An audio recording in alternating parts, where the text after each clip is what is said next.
Il existe en France un village où tous les habitants ont été massacrés et le gouvernement a ordonné de ne jamais reconstruire. Les maisons sont toujours là, vides, comme un musée de l'horreur. Vous pensez connaître la France ? Château de Loire, Côte d'Azur, baguettes croustillantes ? Détrompez-vous. Il y a un autre visage, celui des villages maudits, des îles radioactives et des montagnes qui attendent le bon moment pour tout ensevelir. Que feriez-vous si votre maison était construite sur un cimetière nucléaire ? Numéro 10, Oradour-sur-Glane, Haute-Vienne, le village figé dans l'horreur. Il existe un village en France où le temps s'est arrêté en 1944, pas par nostalgie, mais par tragédie. Les rues sont vides, les voitures rouillées, et personne n'y vit depuis 80 ans. Oradour-sur-Glane n'est pas une ville, c'est un mémorial en plein air. Situé dans la Haute-Vienne, ce village a été le théâtre d'un massacre nazi le 10 juin 1944. 642 personnes assassinées en quelques heures. Femmes, enfants, vieillards, brûlés vivants dans l'église. Les SS ont ensuite incendié chaque maison. Ce qui reste, des murs noircis, des tramways abandonnés et un silence assourdissant. Le général de Gaulle a ordonné que les ruines restent intactes. Pas de reconstruction, pas de rénovation, juste la mémoire brute. Aujourd'hui, c'est un site visité par des milliers de personnes chaque année. Mais personne n'y vit. Population actuelle, 0. Atmosphère pesante à 100%. Les visiteurs rapportent une sensation écrasante en traversant les rues. Certains disent entendre des pleurs, d'autres sentir une présence. Les guides déconseillent de venir seuls au crépuscule. L'endroit n'est pas hanté au sens classique. Il est imprégné. Pas de loyer, parce qu'il n'y a pas de logement. Pas de commerce, parce qu'il n'y a pas de vie. Juste des ruines et des fantômes émotionnels qui refusent de partir. Les panneaux vous rappellent constamment que vous marchez sur un cimetière à ciel ouvert. Oradour ne figure sur aucune application de rencontre, mais il est définitivement sur toutes les listes de lieux à éviter après le coucher du soleil. C'est ce qui arrive quand l'histoire refuse de lâcher prise. Ce n'est pas effrayant à cause de ce qui est là, c'est effrayant à cause de ce qui manque. Pas de rire d'enfant, pas de cloche d'église, pas d'échappatoire si la réalité vous rattrape, juste de la pierre, de la cendre et le poids écrasant du passé. Disons-le clairement, si votre idée d'un bon moment implique des églises brûlées, des rues fantômes et des pancartes qui disent « Respectez les morts », félicitations, vous êtes le public cible d'Oradour. Moi, j'aime les villages avec des boulangeries, pas des mémoriaux où même les oiseaux évitent beau de chanter. Et si vous pensiez qu'Oradour était troublant, attendez de découvrir la ville qui a littéralement été effacée de la carte par la radioactivité. Numéro 9, Pripyat française, non, on parle de Bure, Meuse, le village qui vit au-dessus d'un cimetière nucléaire. Il existe un village en France où le sous-sol est un laboratoire de déchets radioactifs et les habitants, eh bien, ils ne sont pas exactement ravis. Bure est un petit village de la Meuse avec moins de 100 habitants. Charmant, non ? Sauf que, depuis les années 90, l'Agence nationale pour la gestion des déchets radioactifs, l'ANDRA, a décidé que le sous-sol de Bure serait parfait pour enfouir des déchets nucléaires pendant des milliers d'années. Littéralement. On parle de stockage géologique profond à 500 mètres sous terre. Le projet s'appelle CIGEO. Les habitants l'appellent autrement, généralement avec des mots qu'on ne peut pas dire à la télé. Population environ 90 personnes, et ça diminue. Prix immobilier en chute libre. Qui veut acheter une maison au-dessus d'un site nucléaire ? Manifestations régulières, des militants écologistes campent littéralement dans la forêt environnante. Tension sociale maximale. Le village est divisé entre ceux qui acceptent les compensations financières et ceux qui refusent de vivre sur une bombe à retardement géologique. L'ambiance générale. Imaginez un mariage où la moitié de la famille ne se parle plus. Voilà Bure. Vous voulez acheter une maison ici ? Bonne chance pour obtenir un prêt bancaire. Les experts disent que c'est sûr. Les habitants disent qu'on leur a menti. Les scientifiques disent que les déchets seront confinés pendant 100 000 ans. Les riverains répondent qu'ils ne veulent même pas tester ça pendant 10 ans. Bure n'est pas hantée par des fantômes, mais par l'incertitude radioactive. Pas de Starbucks, mais une camionnette de gendarmes mobile garée en permanence. Bienvenue dans le futur. Le village est tellement calme qu'on entend les Geiger Counter virtuels bourdonner dans nos têtes. Imaginez sortir, promener votre chien et réaliser que sous vos pieds se trouve l'équivalent de plusieurs tonnes de plutonium. Votre voisin vous salue, mais vous savez tous les deux que la conversation évite soigneusement le mot radioactif. À Bourg, même les agents immobiliers ont renoncé à utiliser le terme emplacement privilégié. Et si Bourg vit au-dessus d'un cimetière nucléaire, la prochaine ville a été carrément abandonnée à cause d'une catastrophe militaire. Numéro 8, Verdun zone rouge. Meuse. La terre qui tue encore. Imaginez une zone en France où le sol est tellement toxique que le gouvernement vous interdit d'y vivre. Pas de blague, pas de légende urbaine, juste une loi. Bienvenue dans la zone rouge. La zone rouge n'est pas une seule ville, c'est une vaste étendue autour de Verdun, où la Première Guerre mondiale a laissé le sol complètement inhabitable. On parle de 1200 km² contaminés par des obus non explosés, des gaz toxiques et des millions de cadavres jamais récupérés. Oui, des villages entiers ont été rayés de la carte, pas détruits, effacés. 9 villages fantômes existent encore sur papier, mais en réalité, il n'y a que des cratères, des barbelés rouillés et des panneaux d'avertissement. Population zéro depuis 1918. Toxicité du sol arsenic, plomb, mercure, cadavres en décomposition. Obus non explosés estimés à 12 millions, toujours actifs. Risque d'explosion réelle, des démineurs meurent encore régulièrement. Accès interdit, sauf autorisation, et même avec, c'est suicidaire. Le gouvernement français a littéralement dit « ce sol ne sera plus jamais habitable de notre vivant ». Certains experts estiment qu'il faudra 300 ans pour que la Terre redevienne sûre. 300 ans, vos arrière-petits-enfants seront peut-être en sécurité. Peut-être. Vous savez que c'est grave quand même, les agriculteurs refusent de cultiver. En France, le pays qui cultive littéralement n'importe quoi. Des champignons toxiques poussent ici comme si c'était leur Coachella personnel. Les arbres sont tordus. Les animaux évitent la zone.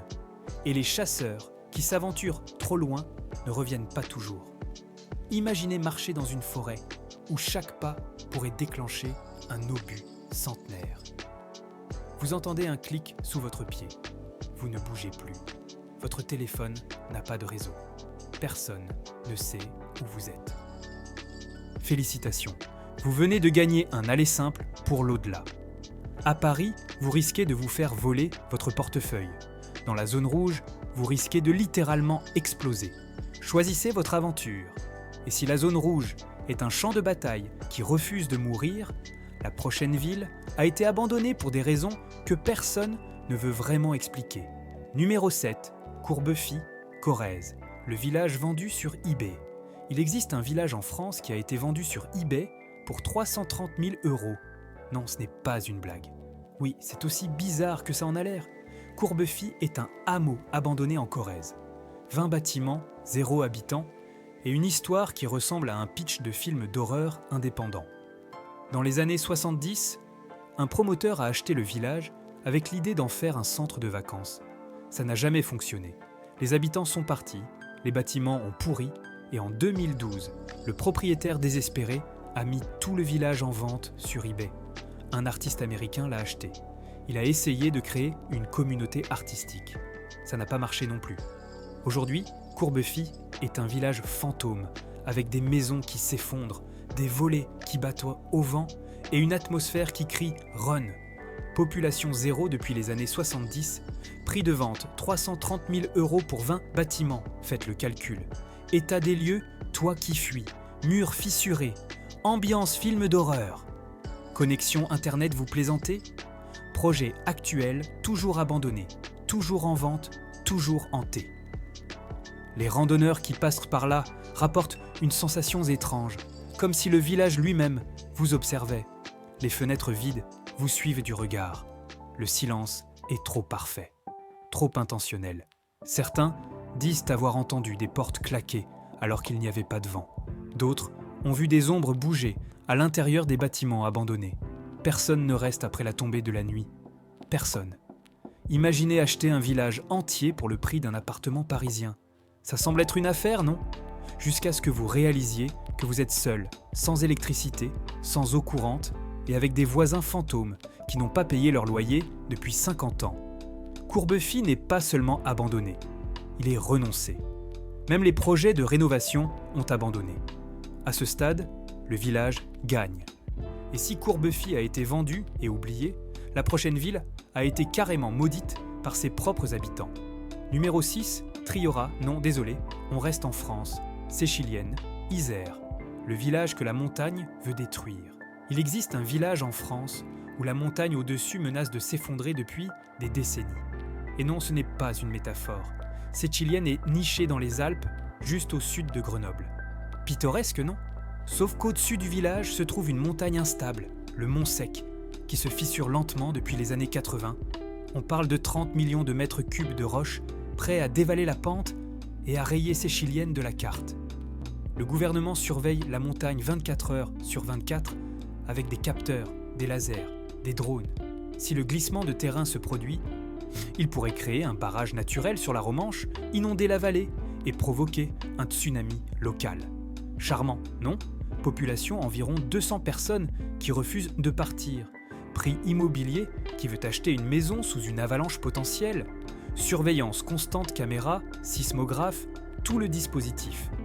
Plan d'évacuation prêt, mais les habitants haussent les épaules. Risque réel. La montagne se déplace de plusieurs centimètres par an. Les autorités ont même construit un tunnel de déviation pour éviter que la route nationale soit ensevelie.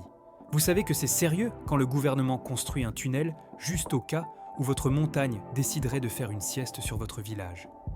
Imaginez vivre avec le bruit constant des capteurs sismiques, savoir que chaque tremblement pourrait être le dernier, et pourtant rester. Certains habitants disent qu'ils sont nés ici et mourront ici. D'autres disent que de toute façon, personne ne veut acheter leur maison. À Séchilienne, l'agent immobilier vous montre la cuisine, la salle de bain et le plan d'évacuation d'urgence. Triple vitrage et bunker inclus. Et si Séchilienne vit sous une montagne suicidaire, la prochaine ville vit littéralement sur une île que tout le monde a abandonnée. Numéro 5. Île de Clipperton. L'île française oubliée de tous. Clipperton n'est pas techniquement en France métropolitaine, mais c'est un territoire français. Et c'est l'un des endroits les plus désolés de la planète. Clipperton est un atoll corallien perdu dans l'océan Pacifique, à 1000 km du Mexique. Pas d'habitants permanents, pas d'eau douce, juste des crabes, des oiseaux, et une histoire qui ferait pleurer un scénariste de Netflix. Dans les années 1900, le Mexique y a installé une garnison militaire. Pendant la Révolution mexicaine, tout le monde a oublié qu'ils étaient là. Bloqués, affamés, les soldats sont morts, un par un. Les survivants, terrorisés par le gardien du phare devenu fou. Les femmes ont dû le tuer pour survivre. Aujourd'hui, Clipperton est inhabité, mais classé réserve naturelle. Population zéro humain, des millions de crabes. Climat tropical, mais inhabitable, pas d'eau potable. Accès interdit, sauf expédition scientifique autorisée. Ambiance post-apocalyptique avec plage. Faune agressive, les fous à pieds rouges attaquant les intrus. Les scientifiques qui visitent Clipperton disent que l'île a une atmosphère oppressante. Le vent hurle constamment. Les crabes couvrent littéralement tout. Les ruines du phare sont toujours debout, rouillées, effrayantes. Certains marins refusent d'accoster, même pour des recherches. Imaginez être bloqué sur une île déserte avec des millions de crabes, aucun moyen de partir et les fantômes de personnes mortes de faim et de folie. C'est Clipperton, techniquement français, pratiquement l'enfer. Clipperton a une page Wikipédia plus longue que certaines villes françaises, mais zéro restaurant. Zéro. Même pas un food truck. Et si Clipperton est une île maudite, la prochaine ville est un village maudit par la bureaucratie française elle-même. Numéro 4, Rochemaure, Ardèche, le village des ruines volcaniques. Rochemaure est un village perché sur un bec volcanique en Ardèche. Et oui, ça sonne aussi menaçant que ça en a l'air. Un bec volcanique, c'est ce qui reste quand un volcan s'érode et laisse juste le noyau de lave solidifié. Rochemaure en a un énorme qui domine le village. Population environ 2000 personnes, mais le vieux village en haut, abandonné. Les ruines du château médiéval planent au sommet du Nec comme une malédiction architecturale. Les murs s'effritent, les escaliers mènent nulle part, et les habitants du bas évitent d'y monter la nuit. Pourquoi ? Parce que les histoires locales parlent de disparition, de bruits inexpliqués et d'une atmosphère qui vous donne envie de redescendre en courant. Population active environ 2000 en bas, 0 en haut. Château accessible mais dangereux, aucune barrière de sécurité. Légende locale, disparition. Cris nocturnes, silhouettes dans les ruines. Tourisme faible, les gens viennent, prennent une photo et partent vite. Température émotionnelle glaciale, même en plein été. Les guides touristiques locaux évitent de faire des visites après 16 heures, pas par règlement, juste par instinct de survie. Imaginez grimper des marches médiévales usées, entendre le vent siffler entre les pierres et réaliser que personne ne sait que vous êtes là-haut. Votre téléphone perd le signal. Une ombre bouge derrière un mur. Vous redescendez. Vite. Rochemaure a un office de tourisme, mais même eux vous disent évitez le sommet au crépuscule. Quand même les gens payés pour promouvoir l'endroit vous découragent d'y aller, vous savez que c'est sérieux. Et si Rochemaure est un village hanté par son passé volcanique, la prochaine ville est hantée par un présent radioactif. Numéro 3, Prat de Mollo-la Preste, Pyrénées-Orientales, la ville que même Google Maps abandonne. Prat de Mollo est une commune fortifiée dans les Pyrénées-Orientales, près de la frontière espagnole. Charmant sur papier, terrifiant en réalité. Le village lui-même semble normal. Des remparts, des ruelles étroites, une église. Mais montez jusqu'au fort Lagarde et l'ambiance change radicalement. Cette forteresse du XVIIe siècle surplombe le village comme un prédateur. Abandonné, humide, glacial, même en été. Les couloirs semblent s'étendre à l'infini. Les cellules de prison sont toujours là, certaines avec des inscriptions gravées par des prisonniers morts depuis longtemps. Population environ 1000 habitants dans le village, 0 dans le fort. Accessibilité théoriquement ouverte au public, pratiquement évitée.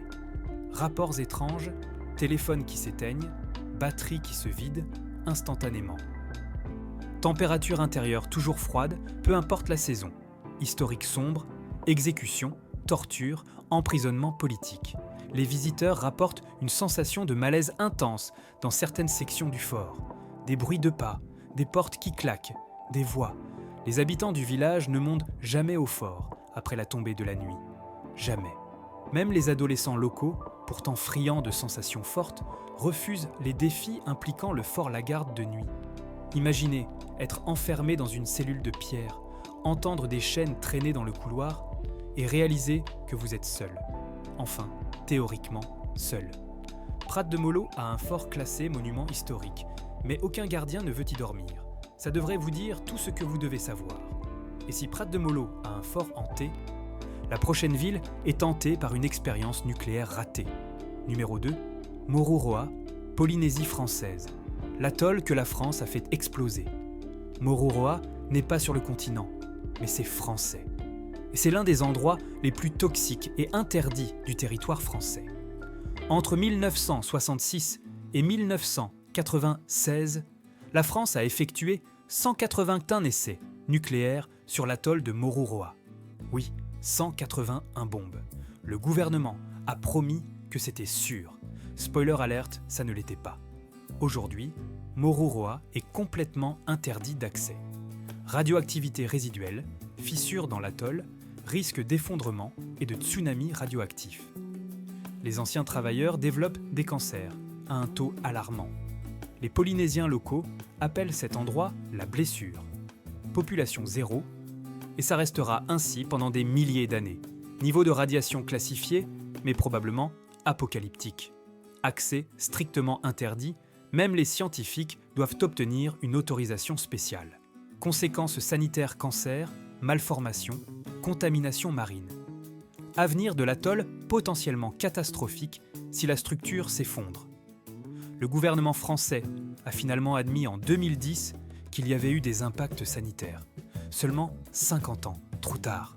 Certains experts estiment que Moruroa pourrait s'effondrer dans l'océan, libérant une vague radioactive qui contaminerait tout le Pacifique Sud. Dormez bien avec cette information. Imaginez un paradis tropical transformé en zone interdite radioactive.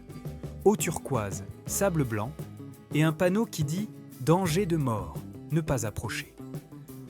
Moruroa est littéralement l'endroit où la beauté naturelle et l'arrogance nucléaire se sont rencontrées. La beauté a perdu. À Tahiti, vous pouvez bronzer en paix. À Moruroa, vous brillez dans le noir. Et si Moruroa est l'île que la France a détruite, la prochaine ville est celle que la France a tout simplement oubliée. Numéro 1. Bonneval-sur-Arc, Savoie. Le village où le temps s'est arrêté, mais les gens sont restés.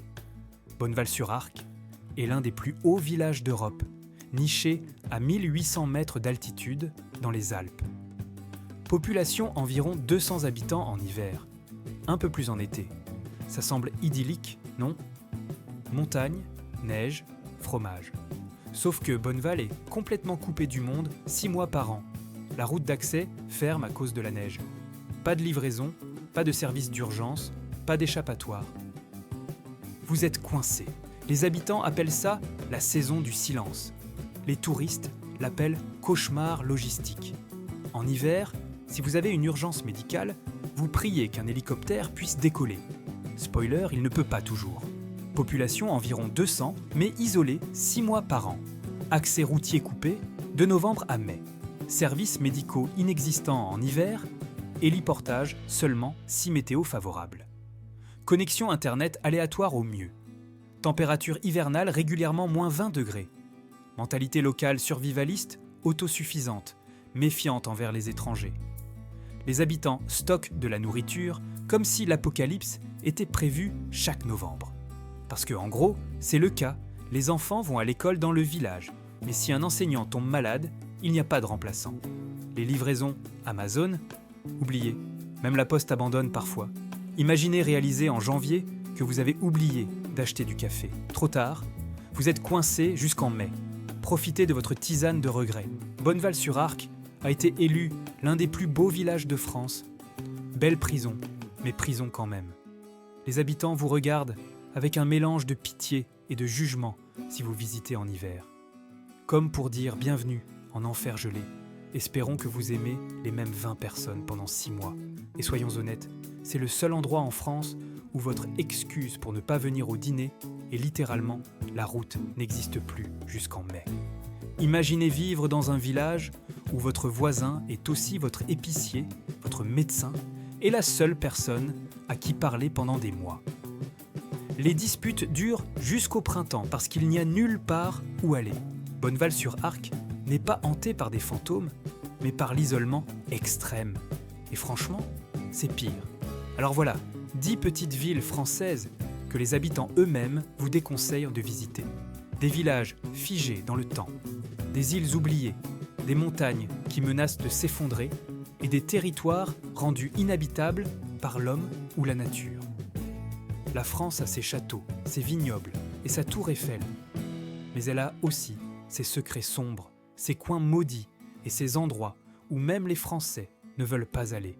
Si vous avez aimé cette plongée dans les recoins les plus effrayants de la République, mettez un pouce bleu. Abonnez-vous, parce que la prochaine fois que vous planifiez un road trip en France, vous saurez exactement quel village éviter. Ou peut-être pas. Peut-être que vous êtes du genre à vouloir vérifier par vous-même. Dans ce cas, bonne chance.